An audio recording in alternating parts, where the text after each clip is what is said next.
بسم اللہ الرحمن الرحیم۔ السلام علیکم۔ تاریخ کے اوراق میں سے ایک ظلم کی داستان آپ کے لیے تلاش کر کے لایا ہوں۔ ظلم ایک ایسا طوفان ہے جو اپنے ساتھ سب کچھ بہا لے جاتا ہے۔ طاقت کے نشے میں انسان اتنا اندھا ہو جاتا ہے کہ اسے یہ گمان ہونے لگتا ہے کہ وہ وقت اور خدا دونوں کو شکست دے سکتا ہے۔ لیکن تاریخ ہمیں بتاتی ہے کہ ظالموں کا انجام ہمیشہ عبرتناک ہوتا ہے۔ کبھی ان کی طاقت کا غرور خاک میں ملتا ہے تو کبھی ان کی شان و شوکت کا کوئی معمولی نشان ان کی گمنام قبر کا پتہ دیتا ہے۔ یہ داستان بھی ایک ایسے ظالم حکمران کی ہے جس کا انجام نہ صرف عبرت کا نشان بنا بلکہ اس کی گمنامی کا پردہ بھی اس کے اپنے جوتوں نے فاش کیا۔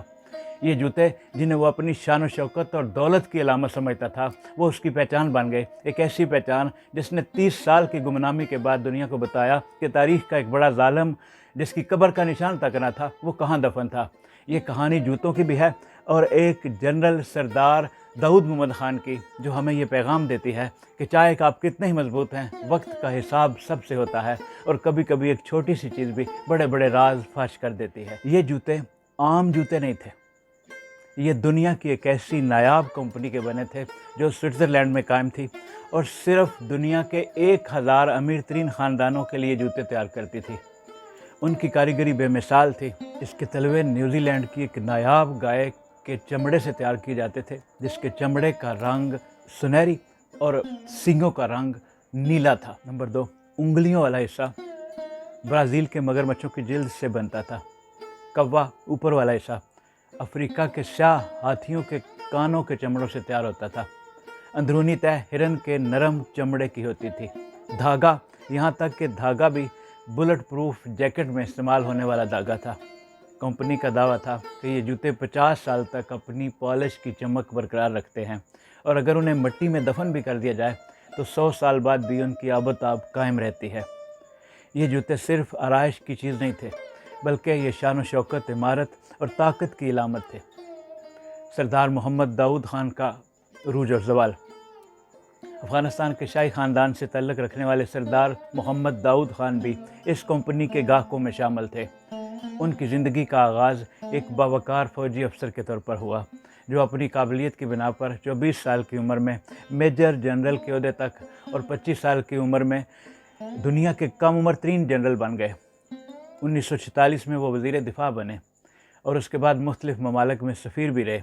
ان کی زندگی میں ایک اہم موڑ اس وقت آیا جب وہ 1952 میں سوویت یونین گئے، جہاں سے ان کے روس نواز خیالات پختہ ہوئے۔ 1953 میں وہ وزیر اعظم بنے اور یہ پہلا موقع تھا جب کسی فوجی افسر نے یہ عہدہ سنبھالا۔ انہوں نے وزیر اعظم، وزیر دفاع اور آرمی چیف کے اختیارات اپنے پاس رکھ کر آہستہ آہستہ ملک کے تمام اختیارات پر قبضہ کر لیا۔ طاقت کے اس نشے میں انہوں نے ظلم کا راستہ اپنایا۔ 1973 میں اپنے چچا زاد بھائی اور بادشاہ ظاہر شاہ کو ملک سے باہر بھیج دیا اور تختہ الٹ دیا۔ انہوں نے افغانستان کا آئین منسوخ کیا اور ملک کو ایک مطلق العنان ریاست بنا دیا۔ ان کے دور میں پردہ اور داڑھی پر پابندی لگا دی گئی، مسجدوں پر تالے لگا دیے گئے اور ملک میں شراب خانے اور ڈسکو کلب کھول دیے گئے۔ کابل کو دنیا بھر کے عیاشوں کا ٹھکانہ بنا دیا۔ ان کے اس ظالم دور میں ہزاروں لوگ لاپتہ ہوئے، جن کی قبروں کا آج تک پتہ نہیں۔ مخالفین کو دن دہاڑے اٹھا لیا جاتا اور ان کے سر قلم کر دیے جاتے۔ وہ ایک طرف عالمی میڈیا کے سامنے خود کو روشن خیال رہنما، لیکن دوسری طرف ان کے مظالم کا سلسلہ جاری رہا۔ سردار داؤد کے مظالم کی انتہا اس وقت ہوئی جب انہوں نے اپنے ایک بڑے مخالف کمیونسٹ لیڈر میر اکبر خان کو قتل کروا دیا۔ اس قتل نے عوامی نفرت کو بھڑکا دیا اور صرف 10 دن بعد 27 اپریل 1978 کو ان کے خلاف ایک فوجی بغاوت ہوئی۔ اس بغاوت میں انہیں، ان کے بھائیوں، ان کی بیویوں، بیٹیوں اور پوتوں سمیت خاندان کے تقریباً 30 افراد کو گولی مار کر ہلاک کر دیا گیا۔ اس کے بعد جو ہوا وہ انسانیت کی بے حرمتی کی ایک المناک داستان ہے۔ ان کی لاش کو جیپ سے باندھ کر کابل کے شہر کی سڑکوں پر گھسیٹا گیا۔ لوگ ان کی لاش پر تھوکتے تھے اور ٹھڈے مارتے تھے۔ شام کو ان کی لاش کو بغیر کفن کے، بغیر جنازے کے ایک اجتماعی قبر میں اپنے خاندان سمیت دفن کر دیا گیا۔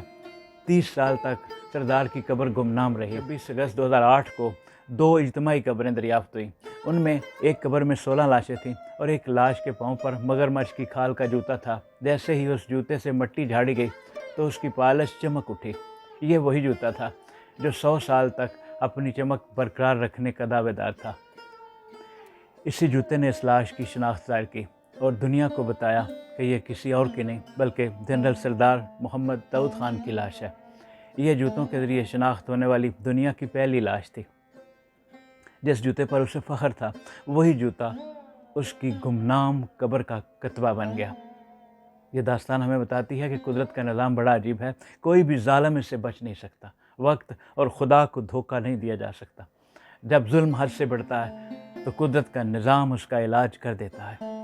ہو سکتا ہے کہ ظالم اپنی زندگی میں اپنے مظالم کے لیے جواب دینا ہو، لیکن موت کے بعد اس کی سزا ختم نہیں ہوتی۔ بعض اوقات اللہ کسی ظالم کی نفرت میں اس کے جوتوں کو اس کی قبر کا کتبہ بنا دیتا ہے۔